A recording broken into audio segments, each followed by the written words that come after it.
Today we will be talking about public transportation to and from NHL arenas. This is the Transit Channel. We start out at the nation's capital, Capital One Arena, home of the Washington Capitals. This stadium is in the middle of Washington, D.C., downtown, around the national area, and it is at the top of the screen. You can see all of the transportation lines around it, which are pretty good.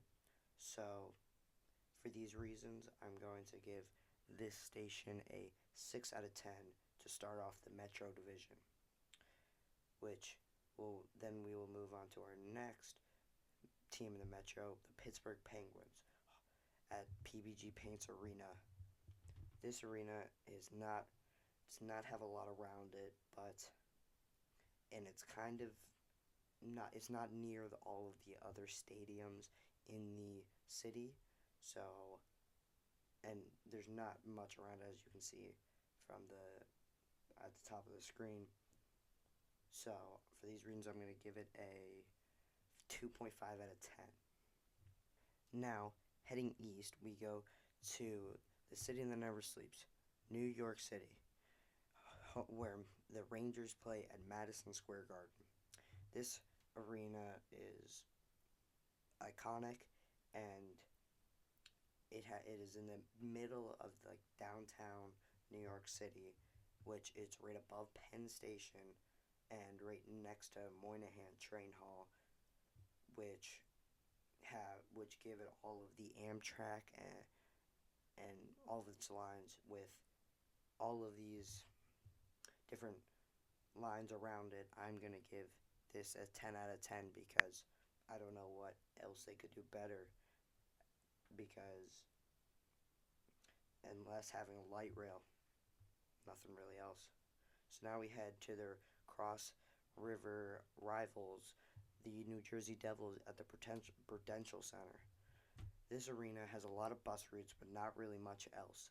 It's right across the street from Newark Penn Station, which is a plus, but for these reasons, I'm going to give it a 6 out of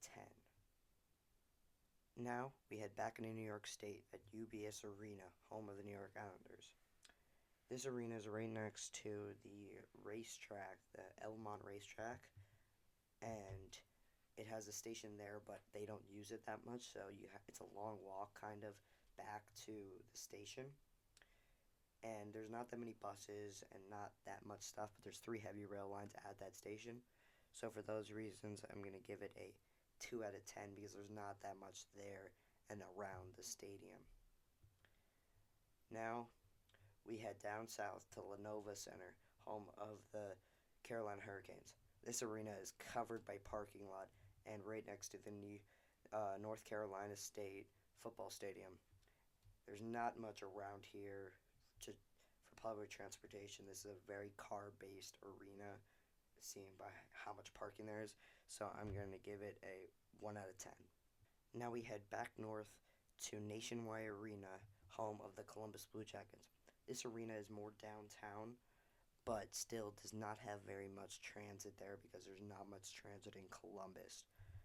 There's not that many bus routes, and there's not that much parking, so it's not as easy to get to this arena as the Lenovo Center, since there's not as much parking and there's not as much transit like all the other arenas. So for these reasons, I'm going to give it a 1.5 out of 10. And now that will lead us into our final Metro Division team, the Philadelphia Flyers at Wells Fargo Center. This arena is right next to all of the other sports arenas in Philly, and it's surrounded by parking. There's 1 subway line and a few bus routes and a few heavy rail routes, but those are in more downtown. This is a little bit south of downtown, but it's still a good station, so I'm going to give it a 5 out of 10, which will lead us into our first Atlantic team down in Florida at Amerant Bank Arena, the Florida Panthers, the reigning Stanley Cup champions.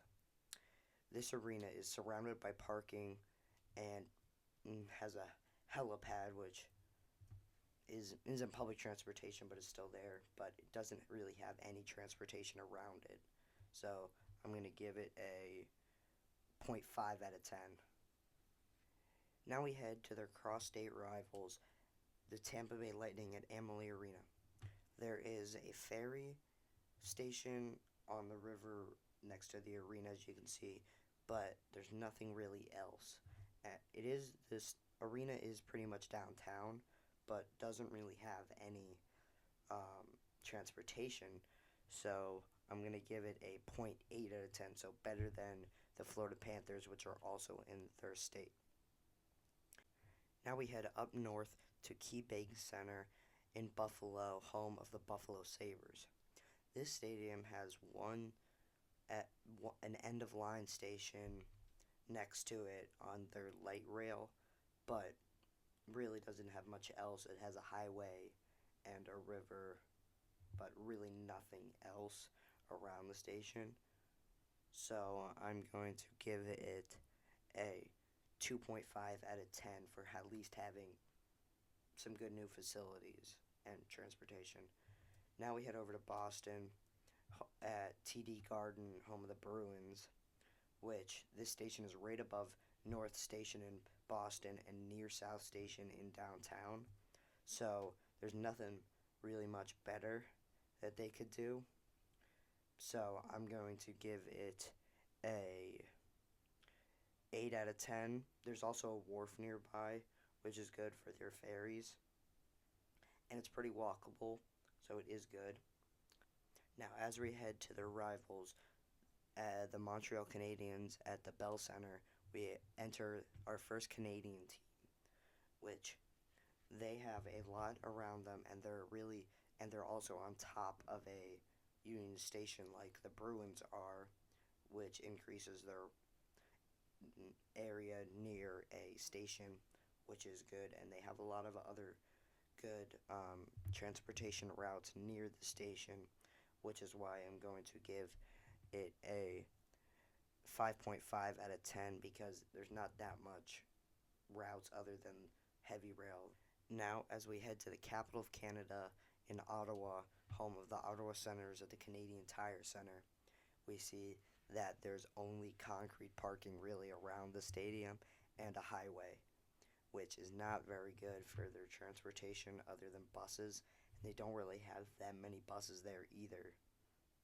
So I'm going to give it a 2 out of 10 for at least having some buses near the arena.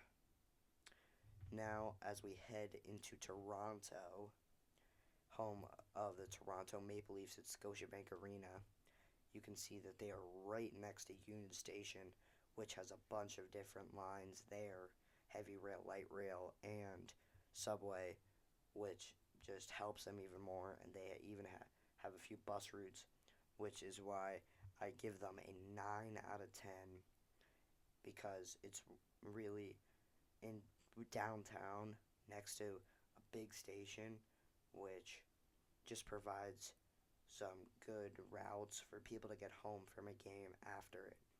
Now, our last stadium in this video and also in the Atlantic, Little Caesars Arena in Detroit, home of the Detroit Red Wings.